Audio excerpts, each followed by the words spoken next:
G Tamil news நேயர்களுக்கு வணக்கம். இந்த வீடியோவில் நம்ம பார்க்க போகிற படம் வடக்குப்பட்டி ராமசாமி. வடக்குப்பட்டி ராமசாமி வந்து சந்தனம் நடிப்பில் கார்த்திக் யோகி இயக்கத்தில் வெளிவந்திருக்க படம் இன்றைக்கி வெளியாயிருக்கு. படம் எப்படி இருக்குன்னு இந்த வீடியோவில் பார்க்கலாம் வாங்க. படத்தோட கதை என்னன்னு கேட்டிங்கன்னா, சந்தனம் வந்து ஒரு கிராமத்தில் சின்ன பையனாக வாழ்ந்துக்கிருக்கிறாரு. அந்த டயத்தில் அவங்க வீட்டில் பானைகள் செஞ்சு விற்கிறாங்க. அந்த பானைகளை ஒரு திருடன் திருடிட்டு போயிடான். அதை சந்தனம் வந்து விரட்டிட்டு போகிறாரு. அந்த இடத்துல அந்த பானையில் வந்துட்டு நகையெல்லாம் போட்டு ஒரு இடத்துல ஒளிச்சு வச்சுட்டு திருடன் வந்து தப்பிச்சு போயிடுறான். அப்போ வந்துட்டு ஊர்க்காரங்களாம் அந்த ஊரில் எப்பயும் ரெகுலராக கொள்ளையடிக்க வர அந்த காட்டேரிங்கிற ஒரு பெரிய கொள்ளையனை துரத்திட்டு வராங்க. அவன் வந்து அந்த கல்லில் தடுக்கி விட்டு எரிஞ்சிடுறான். எரிஞ்சதுனால வந்துட்டு அந்த இடத்துல வந்துட்டு ஒரு பவர் இருக்குது. அந்த இடத்துல வந்து ஒரு கடவுள் இருக்கார் அப்படிங்கிற அந்த ஊர்க்காரங்க ஃபுல்லாக நம்பி அந்த இடத்துல ஒரு கோயில் கட்டுறாங்க. அந்த இடம் வந்து சந்தனத்தோட இடமா இருக்குது. அந்த இடத்துல என்னென்னலாம் பிரச்சனை வருது, அந்த கோயிலை எப்படிலாம் அவர் கட்டி காப்பாற்றுறாருங்கிறது தான் படத்தோட ஒரு ஒன்லைன் ஸ்டோரி.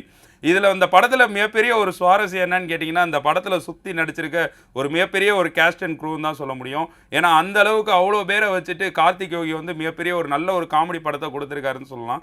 இதில் பார்த்தீங்கன்னா கூட வந்து ஹீரோயினாக மேகா ஆகாஷ் நடிச்சிருக்கிறாங்க. அவங்க வந்து ரொம்ப அழகாக நடிச்சிருக்கிறாங்க. அதான் வந்து ஊர்க்கார பொண்ணாக இருப்பாங்க. ஆனால் அவங்க வந்துட்டு சென்னையில் வந்துட்டு கண் டாக்டராக இருப்பாங்க. ரொம்ப அழகாகவே நடிச்சிருக்கிறாங்க. அவங்களுக்கான கேரக்டரை மேகா ஆகாஷ் ரொம்ப அழகாக நடிச்சிருந்தாங்க. இதில் வந்துட்டு சந்தானமுக்கு வந்துட்டு நான் குறிப்பிட்டு சொல்லணும்னா, சந்தானம் சாருக்கு வந்துட்டு ரொம்ப நாளைக்கு அப்புறம் வந்துட்டு ரொம்ப நல்ல படம்னு சொல்லலாம். ஏன்னா வந்து அந்தளவுக்கு தேட்டரை வந்து எங்கேஜாக வச்சுருந்துச்சு. படம் வந்து ஒரு 2.25 மணி நேரம்னாலும் அவ்வளோ ஒரு என்டர்டெயின்மெண்ட்டாக இருந்துச்சு தேட்டரில். குறிப்பிட்டு சொல்லணும்னா கூட நடிச்சிருந்த மாறன் சேசு வந்துட்டு பூசாரி கேரக்டர்லேயும் மாறன் வந்து இவரோட கூடயே இருக்கிற கேரக்டரு. 3 பேரும் அப்பப்பா அப்படிங்கிற அளவுக்கு அவ்வளோ ஃபன்னு. அதான் வந்துட்டு சந்தானம் சாரை மட்டும் பண்ணாமல் கூட இருக்கிறவங்க எப்பயுமே காமெடி பண்ணால் படம் என்றைக்குமே சக்ஸஸ் ஆகும்னு சொல்லுவாங்க. நான் கேள்விப்பட்டிருக்கேன். அதே மாதிரி இந்த படத்துலேயே வந்துட்டு கூட இருக்க மாறனும் சேஸும் ரொம்ப பயங்கரமாக பண்ணியிருப்பாங்க. அதுவும் மாறன் சாரை பற்றி கண்டிப்பாக சொல்லணும். அண்ணன் அவர் பட்டையை கிளப்பியிருந்தார் இந்த படத்தில் பார்க்கும்போது. வடக்குப்பட்டி ராமசாமி உண்மையிலே வந்து கண்டிப்பாக எல்லாருமே ரொம்ப நாள் கழித்து தேட்டரில் போய் நல்லா ஒரு சிரித்து ஒரு படம் பார்க்கணும்னு நினச்சிங்கன்னா இந்த படம் போய் கண்டிப்பாக பார்க்கலான்னு நான் சொல்லுவேன். இதில் குறிப்பிட்டு 2 கேரக்டர் சொல்லணும். அதில் வந்து நம்ம ஜான் விஜய், அதாவது டேடி கேரக்டர் எல்லாருக்குமே தெரிஞ்சிருக்கும். ரவி மரியா ஒரு காமெடி கேரக்டரில் எல்லா பக்கம் வருவார். இவங்க 2 பேரும் அந்த ஊரில் உள்ள ஒரு முக்கியமான தலைவர்களாக நடிச்சிருப்பாங்க. 2 பேரையும் வச்சு ரொம்ப காமெடி பண்ணியிருப்பாங்க. இவங்க 2 பேரும் அதாவது வில்லனுக்கும் செட் ஆவாங்க, காமெடி ரோலுக்கும் நல்லா செட் ஆவாங்க. அதில் வந்து இந்த படத்தில் உள்ள காமெடி சீன் எல்லாத்துக்குமே ரொம்ப அழகாக செட் ஆகிருந்தாங்க. அதனால் படம் வந்துட்டு ஒரு பெரிய க்ரூவை வச்சு எடுத்திருந்தாலும் எல்லா இடத்துலையுமே கார்த்திக் யோகி ரொம்ப கரெக்டாக ஃபாலோ பண்ணியிருக்கிறாரு. அதான் வந்து என்ன பண்ணணுங்கிறத.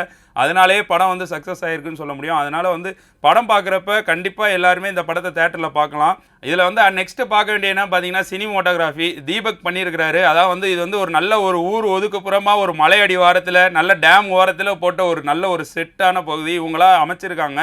நல்லா ஊர் சைடில் எடுத்திருக்காங்க. அதெல்லாம் ரொம்ப அழகாக காட்டியிருந்தார். அந்த மலையிலேருந்து காட்டுறது, அந்த கோயில், அந்த செட்டு எல்லாமே ரொம்ப அழகாக தத்ரூபமாக காட்டியிருந்தார்.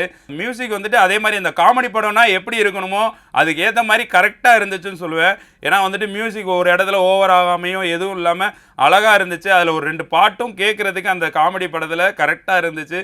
ஸோ கண்டிப்பாக எல்லாருமே ஃபேமிலியோடு போய் பார்க்கக்கூடிய படம் வடக்குப்பட்டி ராமசாமி. எல்லாரும் போய் கண்டிப்பாக தேட்டரில் பாருங்கள். நன்றி.